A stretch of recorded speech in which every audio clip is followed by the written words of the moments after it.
সবাইকে আবারও সাদর আমন্ত্রণ জানাচ্ছি আমাদের চ্যাম্পিয়ন অফ চেঞ্জ অনুষ্ঠানে, যেটি আমরা বিরতির আগে আমরা কথাবার্তা বলছিলাম। যে কথাবার্তায় উঠে এসেছে যে আমাদের যে নতুন প্রজন্ম আছে তাদেরকে অনেক চেষ্টা করতে হবে এবং হার্ডওয়ার্ক দরকার, বাট তারা চেষ্টা করলেই পারবে। এবং ওনাদের কথা এটিও বেরিয়ে এসছে যে আমাদের ছেলেমেয়েরা এখন অনেক ভালো ভালো জায়গায় আছেন এবং ভালো কিছু করছে। ফয়জুল ভাই, আমরা তো বিরতির আগে ওনার কাছে শুনলাম ক্ষুদ্র ব্যবসায়ীদের কথা, ক্ষুদ্র ব্যবসায়ীরা কীভাবে ব্যবসায় আসতে পারে, উনি দু একটা বুদ্ধিও দিলেন। আপনার কাছে যেটি প্রশ্ন, যে সম্প্রতি বাংলাদেশি ব্রিটিশ রাজনীতিতে বেশি অংশ নিচ্ছে কিনা, না নিলে কিভাবে আরো বেশি অংশগ্রহণ করানো যায়?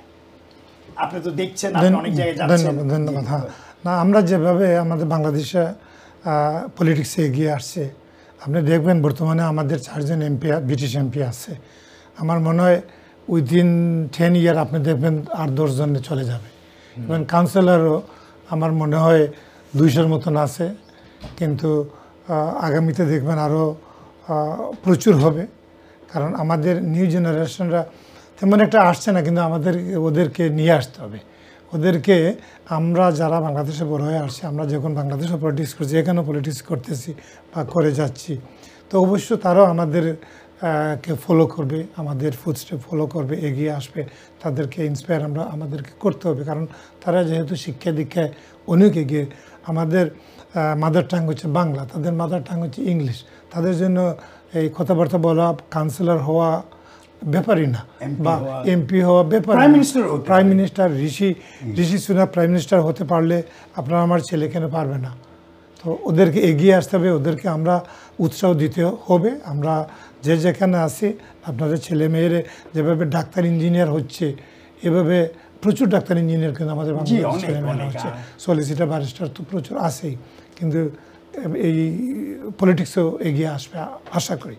না ফয়জুল ভাই, আপনি খুব সুন্দর বলেছেন। ওই দিন আমি একজনকে জিজ্ঞেস করছিলাম, ওনার বাচ্চা খুব ভালো করে বললো যে কাজ করে একটি বিগ 4 কোম্পানিতে, যেগুলো ইউআই, আপনার ওই ধরনের যেসব বড় বড় অ্যাকাউন্টিং ফার্ম আছে। তো বললো যে ইজ এ ডিরেক্টর দেয়ার, ওর বেতন প্রায় 140,000 না কত। Very good. আমাদের ছেলেমেয়েরা কিন্তু অনেক ভালো কাজ করছে, অনেক ভালো করছে। ফয়জুল ভাই যেটি বলছিলেন, সাব্বির ভাই, উনি যেটি বললো যে হ্যাঁ, কীভাবে আরও বেশি অংশগ্রহণ করানো যায়, আপনিও একটু ব্যবসায়ীদের সম্বন্ধে বলেছিলেন। বাট এখন যে প্রশ্নটি করব আপনাকে, সেটি হলো যে এই সমসাময়িক, মানে এটাকে বলে কন্টেম্পোরারি বা যুগোপযোগী, সেটি হলো যে আজকের দিনে সফল ব্যবসা গড়ে তুলতে প্রযুক্তি বা উদ্ভাবন বা টেকনোলজি, এআই, এগুলো কীভাবে, এগুলোর ভূমিকা কতটুকু গুরুত্বপূর্ণ বলে আপনি মনে করেন? আপনি একটু আগে অ্যাপের কথা বলছিলেন, আরেকটু যদি ইলাবোরেট করেন। এটা এখন দেখেন, এই অ্যাপ বা যেটাই বলতেছেন, media, so digital platform, this all are to make our life easier. So আমি অনেকটা ম্যানুয়াল ক্যাটাগরির ছিলাম, আমি একা ব্যবসাটা দেখাশোনা করি, অনেক দিক থেকে আমি পিছিয়ে আছি। কিন্তু এই যে দেখেন, আমার যে আগে আমি করতাম কি, ট্যুরিজম আমার প্যাশন। আমি আগে হলিডেতে যাইতাম, বন্ধু বান্ধবকে ধরে নিয়ে যাইতাম। আপনি তো হলিডের একটা ইয়ে করেন, একটু বলেন আপনি যে কি করেন। ওই হলিডে আমার প্যাশন। তখন আমার যখন ছোট মিনি বাস ছিল, বন্ধু বান্ধবদের বলতাম আসতে নিতে, এইভাবে তো আর বেশি সম্ভব না। তারপরে আসলো ফেসবুকের মাধ্যমে আস্তে আস্তে এখন sky is the limit, technology আসতেছে। তো আমি যেমন এখানে আমরা 2A TV আমি ইউজ করি, তার ওখান থেকে মনে করি আমার ভিউ আসে, অনেক ভিউ হয়ে যাচ্ছে। তো প্রচুর মানুষ জানতেছে, ফোন করতেছে। আমার মেইনটা এখন আমি দেখলাম স্কাই ইজ দ্য লিমিট। হ্যাঁ, তো এখন ইদানিং আজকেই আমি বাংলাদেশের একটা ডিজিটাল প্ল্যাটফর্ম কোম্পানির সাথে কন্ট্রাক্ট করতেছিলাম। ওরা আমার এই সোশ্যাল মিডিয়াটা দেখবে, আমার ফ্লায়ার তৈরি করা, ডিজিটাল আপলোড, কন্টেন্ট আপলোড করা, অ্যান্সার করা, এই সব কিছু। এগুলো আমার লোকাল বাচ্চারাও দিতে পারবে। সো এরকম সিরিয়াস কেউ যদি থাকে, অবশ্যই আমি তাদেরকে প্রায়োরিটি দিব। বাংলাদেশকে দিচ্ছি, এদেরকেও দিব। হ্যাঁ, যারা আমার কন্টেন্টটা তাড়াতাড়ি 1 to 1 করে তাড়াতাড়ি করে দিল রেগুলার, কিন্তু তাদেরকে ডেডিকেশন থাকতে হবে। হ্যাঁ, তুমি যদি যেমন আমি ছোট্ট একটা উদাহরণ দিই। আমি কিছুদিন আগে আমার ওই যে উইন্ডস্ক্রিনের যে চিপস থাকে, এক বাঙালি ছেলে করা শুরু করলো, তারপরে সে নাই হয়ে গেল। তাই না? আমরা যারা ইন্ডাস্ট্রি, যে তাকে যে এক জায়গায় রিকমেন্ড করবো, হি নিড টু সাস্টেইনেবল থাকতে হবে তাকে। তাই সে তার কাজের কমিটমেন্ট থাকতে হবে। সে একটা কাজ শুরু করছে, সো এখন একটা উইন্ডস্ক্রিন সে রিপেয়ার করে গেছে, সো ওইটার যদি পরে করে একটা লিগ্যাল অব্লিগেশন আসে, তখন তো আমাদের অসুবিধা হয়ে যাবে। তো সেক্ষেত্রে আমি বলছি যে আমরা যে কাজই করব, first of all we have to B dedicated to do that. ধৈর্য ধরতে হবে। তুমি যদি সাকসেস করতে চাও কোনো একটা জায়গায়, অবশ্যই কিছুদিন সময় লাগবে, কিন্তু অ্যাজ লং তুমি একটা গেটওয়েতে উঠে যাবা, তখন আর তোমার সময় কোনো, তোমার সেলের কোনো অসুবিধা হবে না। সেল এখানে প্রচুর আছে। আপনি যদি একটু, আপনি যেটি বলেছেন খুব সুন্দর করে বলেছেন যে টেকনোলজি বা নতুন তথ্য প্রযুক্তি, যেটা ফেসবুকের কথা বললেন, আপনি ওয়েবসাইটের কথা বললেন, সোশ্যাল মিডিয়ার কথা বললেন, এগুলো সব কিছুই কিন্তু যুগ উপযোগী এবং আধুনিক যন্ত্র, যেগুলোর সাথে কাজে লেগে ব্যবসাকে আরও সম্প্রসারিত বড় করা যায়। এবং আপনি যেটি করছেন, আপনি এখন ট্যুরও করছেন, খুবই ভালো, খুব সুন্দর বলেছেন। এবং আমাদের ছেলেপেলেরা কিন্তু আজকাল কম্পিউটারে খুবই ভালো, মানে টেকনোলজিতে, আইটিতে দক্ষ, তারা মনে এইসব লাইনে যদি যায় ভালো করবে। কি হ্যাঁ, অনেকে বাসায় গেম খেলে, আমিও দেখছি আমাদের বোনের ছেলে, সে গেম খেলতো সারাক্ষণ, ওই গেম থেকে সে আজকে একটা ভালো আর্নিংয়ে চলে গেছে। হ্যাঁ, সে একটা ভালো স্যালারি ড্র করতেছে, কারণ গেম থেকে। যে যেটাতে ভালো, আপনি যেমন একটু আগে বললেন, তাকে সেটাই করতে যাওয়া উচিত। গেম থেকেও কিন্তু অনেক স্কোপ আছে। হ্যাঁ, অনেক গুড স্যালারি ইনকাম করা যায়, কারণ গেম নট অনলি গেম, ওই গেমের সাথে সে কোডিংয়ে যাচ্ছে, কোডিং থেকে অথবা অন্য কোনো স্কিল তার সাথে ডেভেলপ করতেছে, অ্যাপ টেস্টিং এ যেতে পারে, অনেক স্কোপ আছে। খুব ভালো বলেছেন সাব্বির ভাই। আসলে আমাদের দর্শক, আপনারা যারা, আমি এই প্রোগ্রামটি করার মূল উদ্দেশ্য হলো, এটির নাম হলো চ্যাম্পিয়ন অফ চেঞ্জেস। ওনারা যারা অলরেডি আমাদের কমিউনিটিতে আলোকপাত করছেন, আলোকিত, এবং ওনাদের মাধ্যমে আমরা অন্যদেরকে ছড়িয়ে দিতে চাই, তারাও যাতে উদ্বুদ্ধ হয় এবং নতুন কিছু উৎপ্রেরণা পায় এবং আরও ইন্সপায়ার্ড হয়ে আরও ভালো কাজ করে। উনি বলেছেন অ্যাপ করতে পারে, আমাদের ছেলেপেলেরা আজকাল আইটি কম্পিউটার খুব ভালো। উনি বলেছেন যে তারা রাজনীতিতে আসলে অনেক ভালো করবে, কারণ তাদের জন্য ইংলিশটা তো বাংলার মতো, তো তারা আরও বেশি উপরে উঠতে পারবে, এমপি হতে পারবে, স্ক্রুটিনাইজ করতে পারবে আমাদের যেই সার্ভিসগুলো আছে। ফয়জুল ভাই, আপনাকে যে প্রশ্নটা করব, ওনাকে করেছি যে কিভাবে আপনার আইটি বা টেকনোলজি কিভাবে ব্যবহার করা যায়। আপনার কাছে একটু অন্যরকম প্রশ্ন, সেটা হলো যে আপনার কাউন্সিলর হিসাবে এ পর্যন্ত আপনার সর্বোচ্চ গর্বিত অর্জন কোনটি, প্রাপ্তি, আমাদের তো এই কারেন্ট ইয়েতে আমার 3 বছর হয়ে গেছে ব্রিজে। 3 বছরের মধ্যে আমরা আমাদের ইলফুড লেইনে জুবলি গার্ডেন নামে একটা স্পেস আছে, এখানে কয়েকটা বেঞ্চ পাতানো, মানুষ বিকালবেলা বসতো বা শপিংয়ে গেছে, যে কোনো সময় বসতো, ভালো একটা পরিবেশ ছিল। কিন্তু ইদানিং ইউরোপিয়ান ছেলেপুলেরা এখানে তারা আড্ডা জমায় দিনে রাত্রে, সারাদিন থাকে, সারা রাতও থাকে, আর ড্রিঙ্ক করে, বোতল ভাঙচুর করে এখানে পরিবেশটা নষ্ট করে ফেলছে। তো কাউন্সিলের সঙ্গে লবিং করে আমরা যে আমাদের একটা এঙ্গেজমেন্ট হাবের দরকার, যে একটা এঙ্গেজমেন্ট হবে হলে আমরা কাউন্সিলরও সার্জারি করতে পারবো, কমিউনিটি মিটিং করতে পারবো, এমনকি এই যে সেফ নেবারহুড টিম আছে তারাও করতে পারবে। তো অনেকদিন লবিং করে শেষ পর্যন্ত আমরা একটা অফিস পেয়েছি, হার্ট অফ ইলফুডের মধ্যখানে এঙ্গেজমেন্ট হাব, সেখানে সার্ভিস দেওয়া হচ্ছে ওয়ান স্টপ সার্ভিস। আমাদের যেমন কাউন্সিলররা সার্জারি করি, NHS-এর লোক আসে, কাউন্সিল থেকে লোক আসে, সিটিজেন অ্যাডভাইস গ্রুপও আসে, অ্যাডভাইস দেয়, এমনকি সেফ নেভারহুড টিমও বসে। তো এই একটা অ্যাচিভমেন্ট। তাছাড়া আরেকটা আছে, আমি প্রচুর হলিডে যাই আপনার মতো, টার্কি বা মরক্কো, এই সমস্ত ফুটপাথ কত সুন্দর। আমি কাউন্সিলে রাইজ করলাম যে আমরা তো 4th রিচেস্ট কান্ট্রি, কিন্তু আমাদের ফুটপাথ কিন্তু আমাদের এত উন্নত মানে না। আমাদের ছোট ছোট কান্ট্রি, তাদের ফুটপাথ এতগুলো এত উন্নত, এত ভালো। আর যাই আছে তার মধ্যে আমাদের ইলফুড লেনটা আমি দেখছিলাম, বড় বড় স্ল্যাব আছে না, যখন ড্যামেজ হইতো আমরা রিপোর্ট করতাম, পরের দিন এই কাউন্সিল রিপেয়ারের লোক আসছে, আর থার্মাক আছে না ব্লক, এটা দিয়ে কভার করে চলে যেত। এইভাবে করে করে মানে ফুটপাথে এমন মানে শুধু দাগ দেখতে এমন বিশ্রী লাগে, একটা একটু ব্রাইট, একটা ডার্ক, একটা ব্রাউন, একটা প্যাচেস হয়ে যায়। আমি বললাম এটা কি হচ্ছে, কারণ ইলফুড হাই রোড দেখেন সুন্দর টাইল, এক্সপেন্সিভ টাইল দিয়ে দেওয়া হয়েছে শপিং এর। জি, তো এইভাবে কেন এটা তো আরেকটা মেইন রুট অফ ইলফুডের, এটা কেন করা হয় না? যেমন বললাম তেমন কাজটা হয়েছে। কিছুদিন পরে এখন গেলে দেখবেন অন্তত 400-500 এত বড় বড় স্ল্যাব ছিল, ওগুলাকে উঠাইয়া, মানে ওগুলা যেন ব্ল্যাক টার্ম একদিন করা হয়েছিল, আবার ওটাকে আবার সুন্দর করে স্ল্যাব দিয়ে এখন কোনো ওই ব্ল্যাক টার্মিক দেখবেন না, হাঁটলে ইনফ্লুয়েন্স দেখবেন শুধু স্লাব। জি এটা আমি বলবো এটা এই জন্য আমার নিজের কাছে ভালো লাগে হাঁটতে বা দেখতে।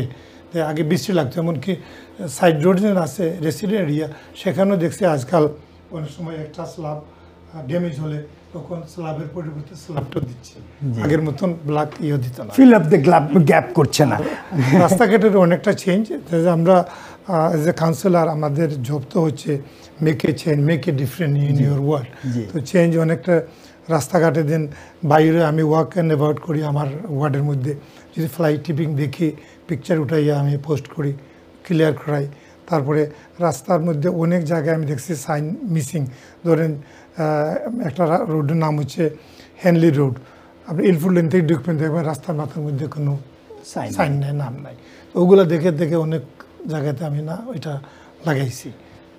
খুব সুন্দর ফয়জুল ভাই, খুব সুন্দর। দর্শক যেটি ফয়জুল ভাইকে আমি জিজ্ঞেস করেছিলাম যে উনি রাজনীতিবিদ হিসাবে ওনার এই পর্যন্ত ওনার অর্জন কি, বাট উনি খুব সুন্দর করে বলেছেন। অনেকে অনেক অর্জন বলেন, নিজের ব্যক্তিগত অর্জন বলে, বাট উনি যেটি বলেছেন যে রাস্তার যে উন্নতি যেটি উনি করে মেরামত করার পরে এবং ভালো কাজ করে পথচারীরা যখন হাঁটতে পারে খুব সুন্দর করে, এটি ওনার কাছে অনেক ভালো মনে হয়।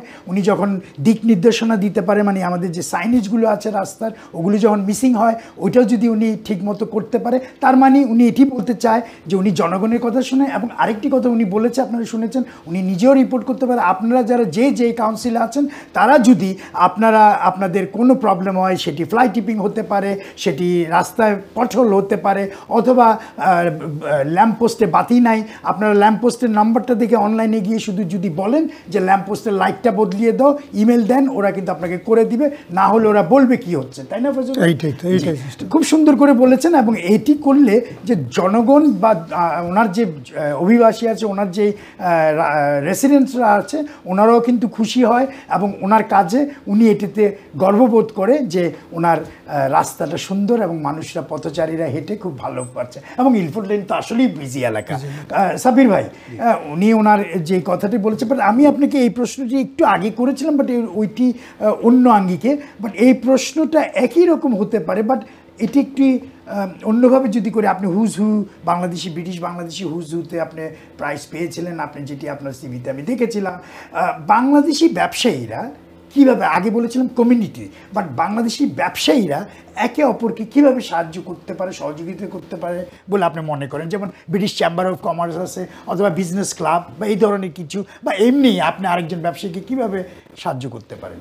এখন পিআর ইজ এ মেইন মোটো একটা বিজনেসের একটা সাকসেসের জন্য। যদি আমি যে ট্রেড করতেছি সেটার সাথে রিলেটেড ট্রেড যারা অন্যটায় আছে, তারা একে অন্যকে সহযোগিতা করেই তো হতে পারে। আমি তো একটা সার্ভিস দিই, কিন্তু আমার ওই যে যেমন বললাম, আমার মেকানিক্স দরকার, যাদের গ্যারেজ আছে, রিকভারি আছে, তারপরে মনে করেন এসি মেকানিক আছে, কার ওয়াশ আছে। So each all are we can work together, নেটওয়ার্কিংটা হতে পারে।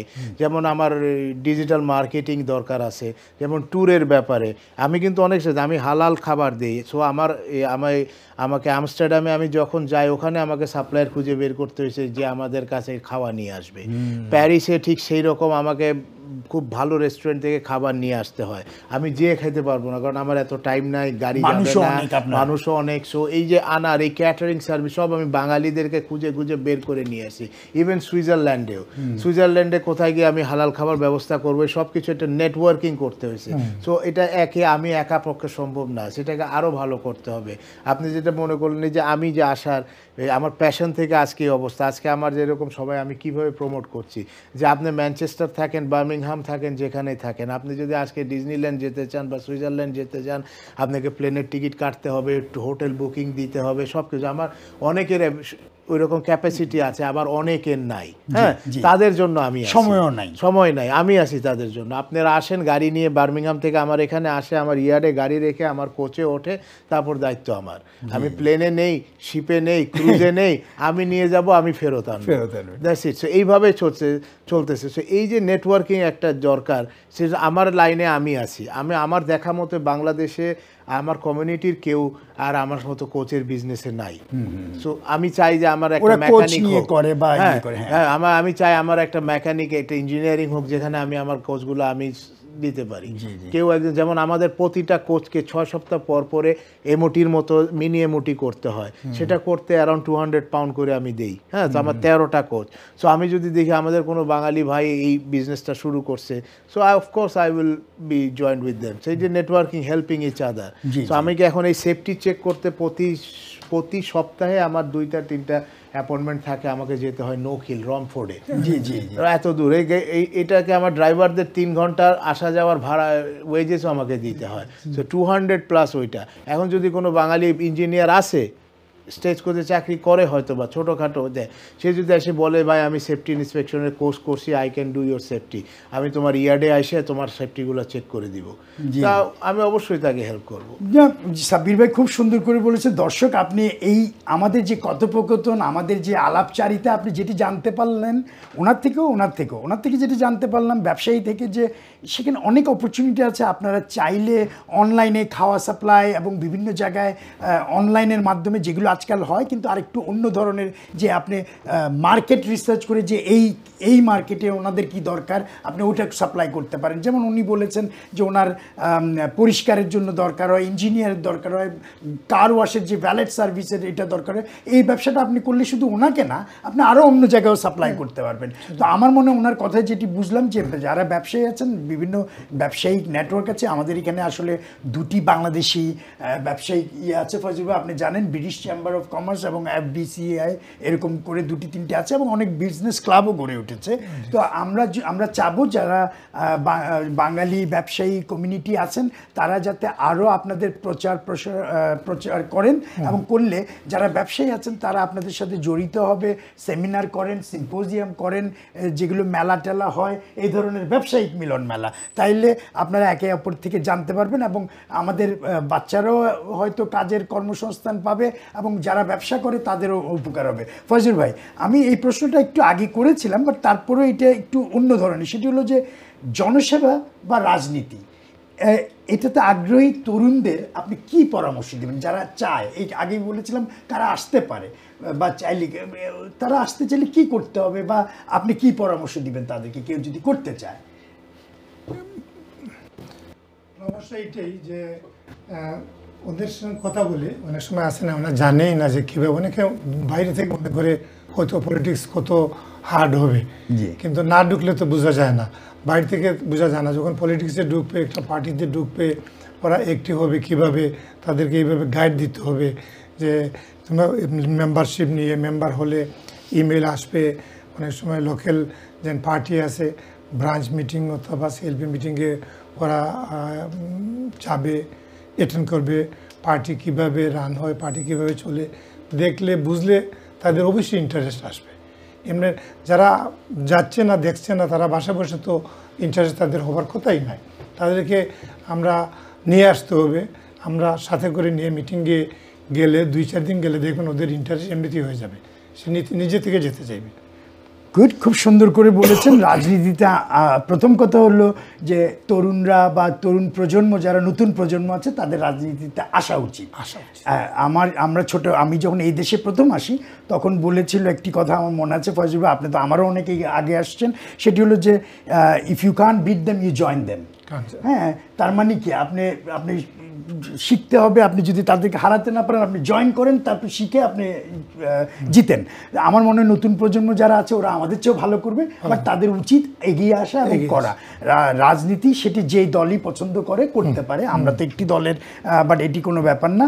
আচ্ছা, আমার হাতে বেশি সময় নাই, তো এর পরের প্রশ্নগুলো যেগুলো করব আমি একটু আধা মিনিট করে বলবেন। সেটি হলো সাব্বির ভাই, প্রথমে মেন্টরশিপ, শিক্ষা বা পারিবারিক মূল্যবোধ ভবিষ্যতের নেতৃত্ব গড়ে তুলতে, মানে লিডারশিপ হতে কীভাবে সাহায্য করে?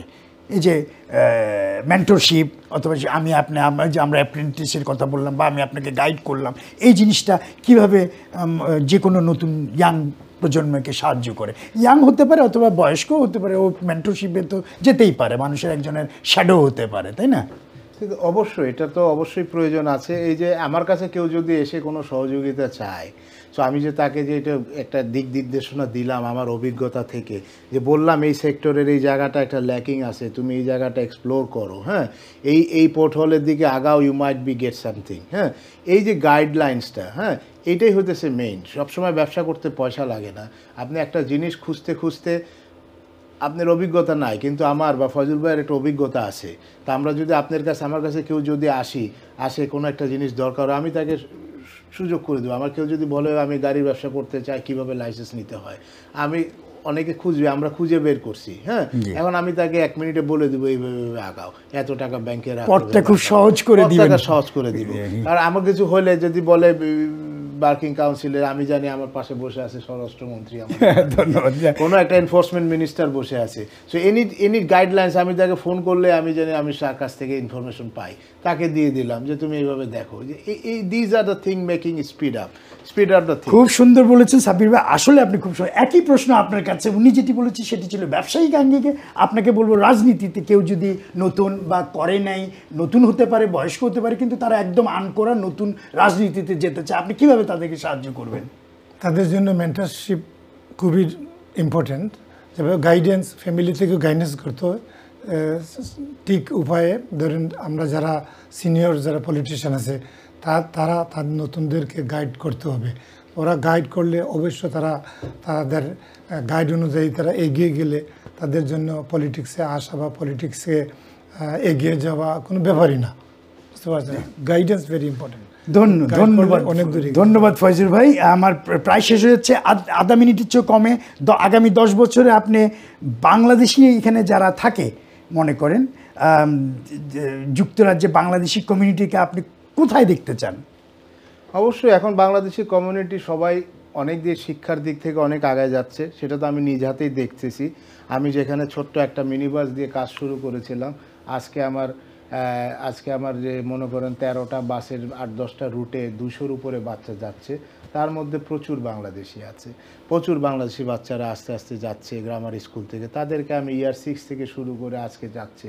এবং জেড কোচ 2016-এ যে কাজ শুরু করছে, অলরেডি অনেকগুলো ডাক্তার ইঞ্জিনিয়ার হয়ে গেছে, অনেক ডাক্তার ইঞ্জিনিয়ার হয়ে গেছে। আপনি 10 বছর পরে বাঙালি কমিউনিটিকে আরো দেখবো ইনশাআল্লাহ। এই যে আমার 10 বছরের যাত্রায় অনেক বাচ্চারা যাদের আমি ছোটবেলা থেকে স্কুলে নেওয়া শুরু করছি, তারা আজকে ডাক্তার হয়ে গেছে। তো হিসেবে I am very proud of it. So ইনশাআল্লাহ আরো প্রতিনিয়ত যাচ্ছে, পাইপলাইনে আরো আসতেছে। প্রতি বছরই আমার প্রতি সেপ্টেম্বরের আগে আমার একটা করে গাড়ি নামাইতে হয়, কারণ জায়গা হয় না, বাচ্চা বাড়তেছে। So these are very positive. তো আমাদের কমিউনিটি ইজ গ্রোয়িং, হ্যাঁ, সবাই ভালো ভালো জায়গায় এডুকেশন যাচ্ছে, শিক্ষা যাচ্ছে, অ্যালুমিনি ভালো বাড়তেছে। সো ওরা আরো ভালো করবে, আরো ভালো করবে এবং আরো উজ্জ্বল হবে। ফয়জুল ভাই, আপনিও ঠিক একই প্রশ্ন, আগামী 10 বছর পরে আমাদের বাঙালি কমিউনিটিকে, বাংলাদেশি কমিউনিটিকে কোথায় দেখতে চান আপনি? অনেক আগে দেখতে চাই এবং এগিয়ে যাচ্ছে, এগিয়ে যাবে। যেভাবে আগাচ্ছে ইনশাআল্লাহ আমাদের বাংলাদেশি, ব্রিটিশ বাংলাদেশিরা অনেক মানে উপরের পর্যায়ে বড় বড় এই যে অফিস আছে না, ভালো ভালো অবস্থানে ডাইরেক্টর ওই যে ক্যানারি অফে বিল্ডিং আছে না, ওইখানে গিয়ে দেখেন অনেক ছেলেরা মেয়েরা কিন্তু কাজ করতেছে। আমাদের ছেলেমেয়েরা আপনার গেলে দেখলেই বুঝতে পারেন, সেটা দেখলে বোঝা যায়, জিজ্ঞেস করতে হয় না বাঙালি না কি। আগে তো হার্ডলি আমরা বাঙালি দেখতাম বা এশিয়ান দেখতাম, এখন বড় বড় অফিসে বড় বড় জায়গাতে বাঙালি ছেলেমেয়েরা আছে, অনেক দূরে এগিয়ে যাবে আমার দৃঢ় বিশ্বাস। এবং একসময় হয়তো প্রধানমন্ত্রী হবে। ধন্যবাদ ফয়জুল ভাই, ধন্যবাদ সাব্বির ভাই এবং কাউন্সিলর ফয়জুল ভাই এবং কাউন্সিলর সাব্বির ভাই। এই দর্শক মণ্ডলী, আপনারা দেখছিলেন যে এই দুইজন যারা সমাজে অনেক কষ্ট করে এবং ভালো কিছু করে এত দূরে এসেছেন, এবং তাদের যেই এক্সপেরিয়েন্স সেটি শেয়ার করলো আপনাদের সাথে। আপনারা হয়তো কিছুটা উপকৃত হবেন, আপনাদের ছেলে মেয়ে তাদেরকে আপনারা বলবেন, যেহেতু এই প্রোগ্রামটি বেশিরভাগ বয়স্করা বা একটু যারা বাংলা ভাষাভাষী বেশি তারা দেখেন, আমাদের এই দেশের বাচ্চারা কম দেখে আজকাল টিভি, ওরা বেশিরভাগ ফোনেই দেখে বাট তাদেরকে উদ্বুদ্ধ করবেন এবং বাংলা শেখাতে সাহায্য করবেন, বিভিন্ন বাঙালি অনুষ্ঠানে নিয়ে যাবেন, তাহলে বাঙালি রুটের সাথে তারা পরিচিত থাকবে, শুধু খাওয়া না, তার আমাদের কৃষ্টি কালচার ওগুলো ধরে রাখবে। আপনারা দর্শক আমাদের এই অনুষ্ঠানটা আজকে যারা দেখছেন এবং পৃথিবীর যেখান থেকে দেখছেন, কালকে হয়তো সোশ্যাল মিডিয়াতে অনেকে দেখবেন, সবাই আমাদের প্রোগ্রামটা শেয়ার করবেন এবং আমাদের আয়ন টিভির এই প্রোগ্রামটি যেটি এটির জন্য আয়ন টিভির দর্শকদেরকে অনেক অনেক শুভেচ্ছা জানাচ্ছি এবং আজকে এই প্রোগ্রামটা আমরা এখানেই শেষ করে দিচ্ছি এবং আপনাদের এবং সবাইকে ধন্যবাদ জানাচ্ছি। ধন্যবাদ।